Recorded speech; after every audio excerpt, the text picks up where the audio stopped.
Hi everyone, I'm Bita Delisi, and in this video we're going to talk about 3 options that buyers have when purchasing a tenanted property.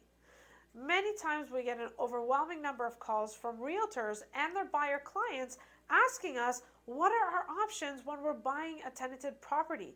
Can we increase the rent to market value because a tenant is paying way below market value?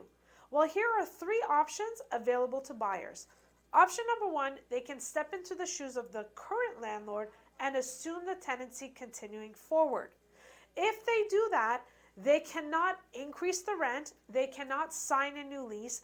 The tenancy continues as it was prior to the purchaser buying the property. The only thing that changes is, number 1, who the rent is payable to, and number 2, where the rent is paid. The second option available to buyers is they can purchase the property, they can close on it, and then they can serve a notice for the landlord's own use if they have genuine intentions of moving into the property for personal use.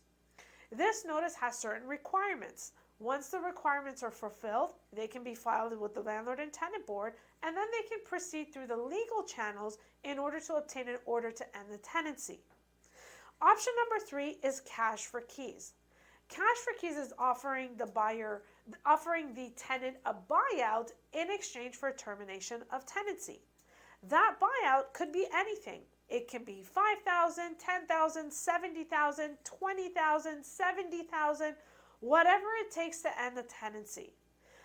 The cash for keys process should be facilitated by a legal representative who's well versed with the act and well versed with the process. That legal representative will then draft settlement documents along with an agreement to end the tenancy. These 2 documents are married to one another because at the time that they're signed, they can be filed with the Landlord and Tenant Board.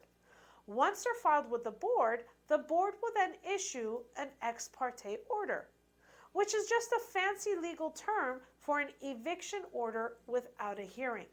So you're bypassing the 7 or 8 month delay that it'll take to get to the Landlord and Tenant Board on option number 2 by serving the N12 notice.